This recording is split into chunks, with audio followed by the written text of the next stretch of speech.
सभापती डॉक्टर नीलम गोरे, विधानसभेचे सभापती अतुल नार्वेकर, त्याचप्रमाणे उपस्थित सर्व मान्यवर आमदार आणि पत्रकार बंधू आणि विशेषतः राष्ट्रकुल संसदीय मंडळातर्फे या प्रशिक्षण वर्गामध्ये सहभागी झालेले विद्यार्थी मित्र आणि मैत्रिणी,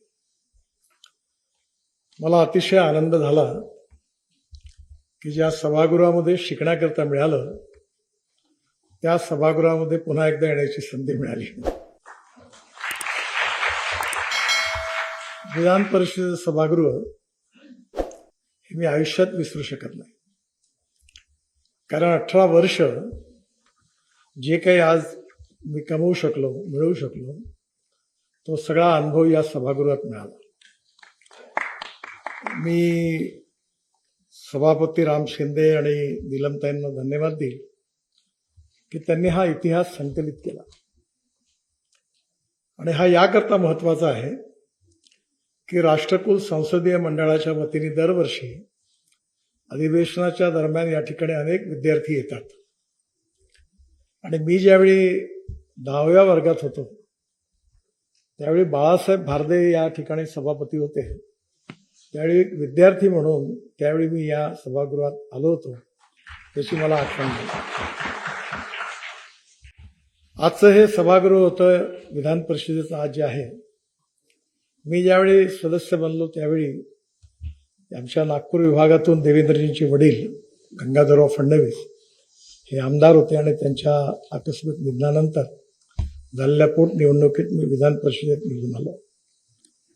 आणि त्यानंतर अजून एक मला संधी मिळाली की जवळपास 2.25 लाख मतदार असताना एक निवडणुकीत मी अविरोध विधान परिषदेवर निवडून आलो. त्यामुळे या 18 वर्षामध्ये या सभागृहातल्या छोट्या छोट्या गोष्टी आजही माझ्या लक्षात आहेत. सभागृहामध्ये मी विशेषतः आताच राम शिंदे साहेबांना विनंती करीन की या सभागृहामध्ये जी भाषणं झाली ती सगळीच गुणात्मकरित्या खूप श्रेष्ठ होती. याचा अर्थ विधानसभेत उत्तम चर्चा होत नाही असं मला म्हणायचं नाहीये, पण हे सभागृह ज्येष्ठांचं सभागृह असल्यामुळे या सभागृहातल्या चर्चा फार गुणात्मकरित्या पाहिजे, नियमाचा किस पडायचा. आणि मला आठवतं एकदा विष्णुअण्णा पाटील त्यांचे चिरंजीव इथे आमच्यावर विधान, ते एक दिवस मला म्हणाले, कुठे अभ्यास करता, कुठून येता, किती बोलता, किती डोकं दुखवता, माझ्यासारख्याला पागल व्हायची वेळ आली म्हणजे असं ते गमतीने म्हणाले होते. इतकी चर्चा व्हायची की एकदा आम्ही विधानसभा अधिवेशन संपलं, पण त्याचं नियमावर बोट ठेवून आम्ही सुशील कुमार शिंदे मुख्यमंत्री होते, त्यांना पुन्हा विधानमंडळाचं अधिवेशन बोलवावं लागलं. अशी नामुष्की सरकार आली, त्याचा उपयोग केला, पुन्हा आले वापस. त्यामुळे नियमाची लढाई व्हायची. या सभागृहामधलं सगळ्यात मोठं, सगळ्यात लक्षात ठेवण्यासारखं की असेल तर विशेषतः यशवंतराव चव्हाण, वसंतराव पाटील, जमशेदजी टाटा यांच्या निधनानंतर या सभागृहात त्यांच्यावर झालेली भाषणं. आणि यामध्ये स्वर्गीय प्रमोद नवलकर हे उत्तम मराठी साहित्यिक होते आणि त्यांनी वसंतदादांबद्दलचं, यशवंतराव चव्हाणांबद्दल केलेलं भाषण हे खरं म्हणजे डोळ्यात पाणी आणण्यासारखं होतं. आम्ही ते विसरूच शकत नाही. टाटांच्या मृत्यूनंतर, जमशेदजी टाटांच्या, त्यावेळी या सभागृहाने श्रद्धांजली, त्यातली भाषणं, केवळ श्रद्धांजलीची भाषणच हा एक इतिहास आहे. कारण प्रबोधन, प्रशिक्षण आणि रिसर्च, संशोधन या त्रिसूत्री लोकशाहीमध्ये खूप महत्वाचे आहे. आणि आता हे भाषणं झाली, हा जरी भूतकाळ असला तरी वर्तमान काळामध्ये त्याचं अध्ययन करून भविष्याकरता भूमिका ठरवण्याकरता त्याचा उपयोग होतो. या सभागृहामध्ये विशेषतः ज्या ज्या प्रकारे विदर्भ, मराठवाड्याचा अनुशेष, त्याची चर्चा तर बऱ्याच वेळा व्हायची. दादा त्या काळात अर्थमंत्री होते, त्यावेळी बी.टी. देशमुख आणि मी, आम्ही सगळेजण विदर्भ, मराठवाड्यातले आमदार एकत्र करून सातत्याने संघर्ष करायचो. त्यावेळचे राज्यपाल महोदय डॉक्टर अलेक्झांडर यांच्याकडे जायचो आणि शेवटी शासनाला मागासल्या भागाकरता अनुशेष दूर करण्याकरता आदेश काढावे लागले.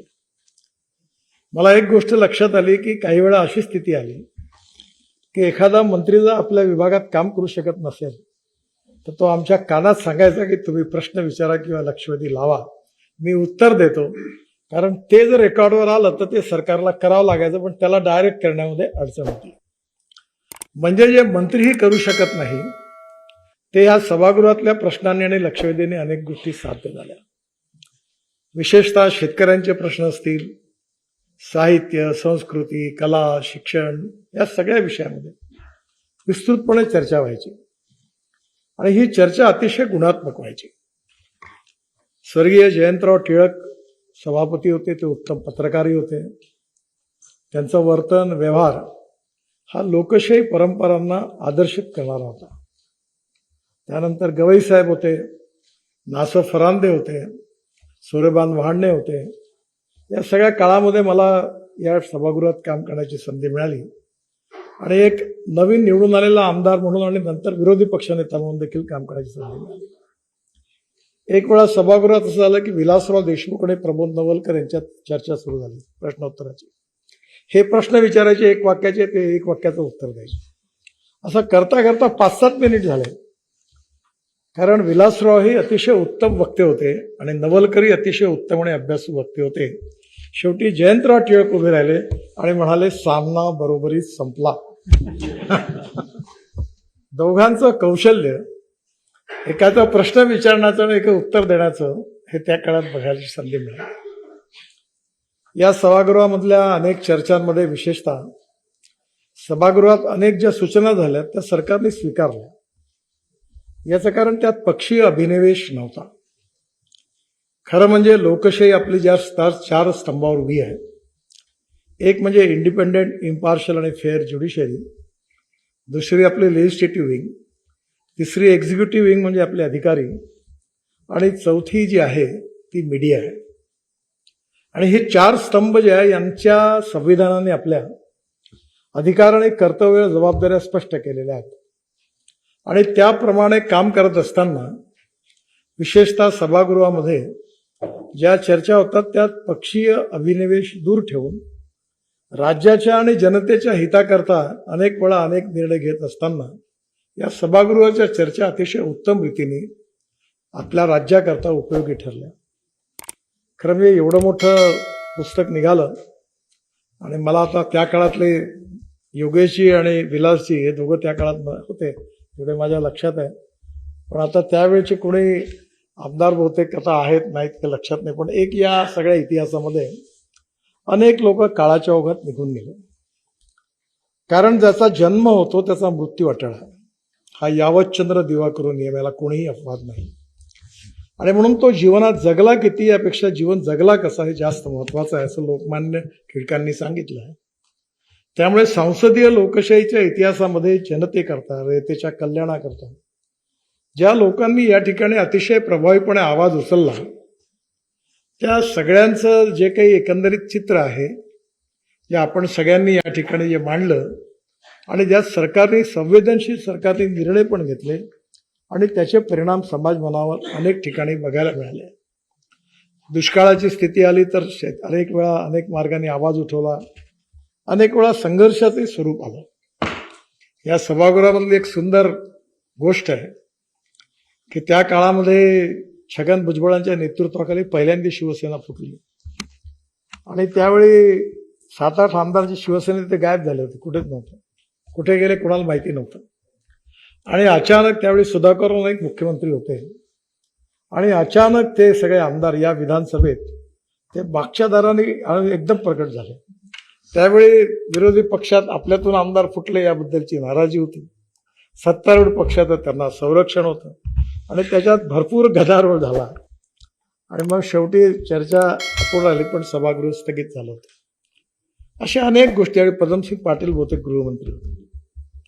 म्हणजे या सगळ्या सभागृहातले अनेक काही गोष्टी अशा आहेत, काही आनंदाच्या आहेत, काही कुठेतरी कटुस्मृती आहेत, वादविवाद झालेत.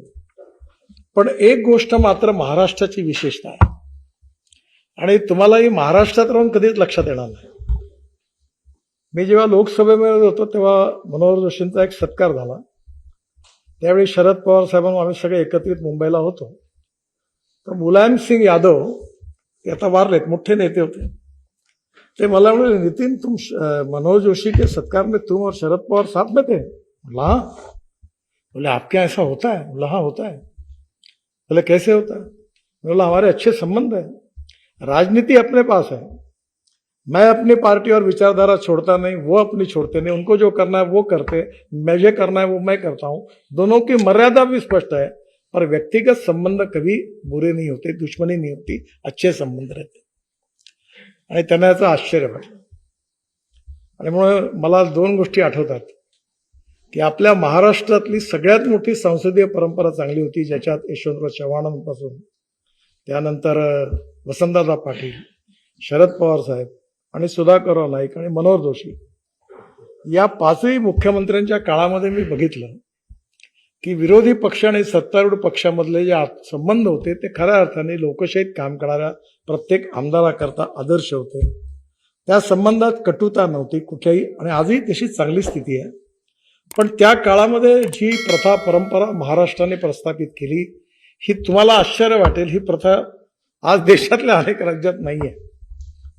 मी राजस्थानच्या विधानमंडळाच्या शताब्दी महोत्सवाला गेलो होतो आणि त्यावेळी मला स्पीकर म्हणाले की आज तुम्ही आले, फार चांगलं झालं. म्हटलं का? म्हणजे आज पहिल्यांदा सर्व पक्षाचे लोक आणि सगळे मंत्री एका दिवशी सभागृहात उपस्थित आहेत. म्हणजे हा आला तर तो नाही आला, तो आला तर तो नाही आला. पण या लोकशाहीच्या ज्या श्रेष्ठ परंपरा होत्या त्याचं पालन आपल्या विधिमंडळाने केलं, विधिमंडळाच्या सदस्यांनी केलं, आणि त्यांनी खऱ्या अर्थाने लोकशाहीचा एक उत्तम आदर्श प्रस्थापित केला.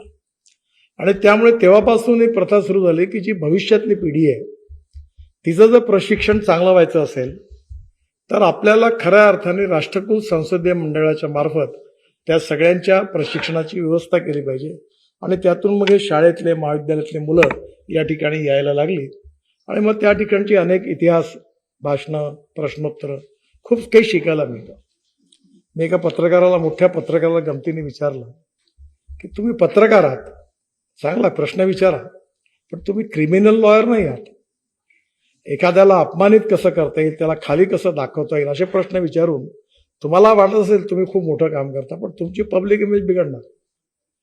कोणाच्या दोषावर बोट ठेवून त्याच्या जखमेवर मीठ चोळून त्याला अपमानित करणं आणि क्रिमिनल लॉयर सारखे प्रश्न विचारणं ही काही पत्रकारिता नाहीये. तसं विधानमंडळामध्ये देखील अतिशय कठोरपणे आपले शब्द वापरत असताना त्यामध्ये जखम होता कामा नये, रक्त निघता कामा नये, पण प्रहार मात्र उत्तम झाला पाहिजे, हेही एक कौशल्य होतं. आणि या सभागृहाने ते कौशल्य पाळलं.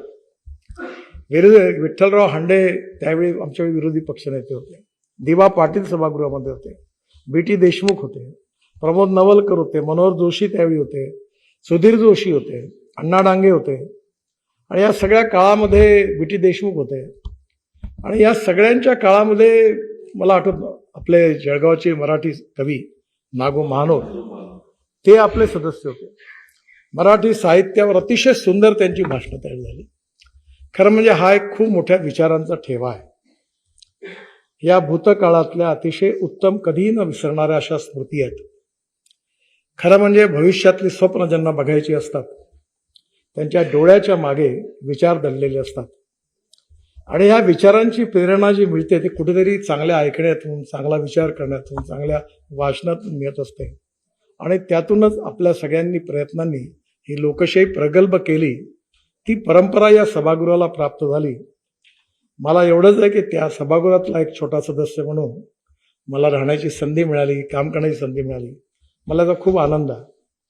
मधल्या काळामध्ये मी लोकसभेत असताना 1-2 वर्षापूर्वी माझ्या खात्यावर चर्चा झाली. तरी लोकसभा मी नव्हतो तिथे उपस्थित.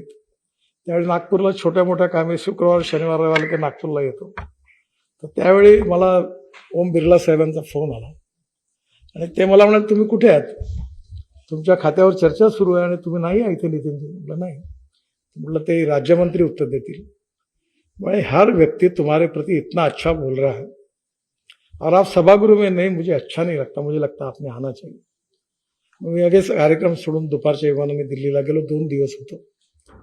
79 सदस्य बोलले आणि त्यावेळी ते मला असं सदस्य बोलताना सगळे बोलले, सोनिया गांधी, राहुल गांधी पासून तर आपल्या सगळे बोलले, सगळ्या पक्षातले.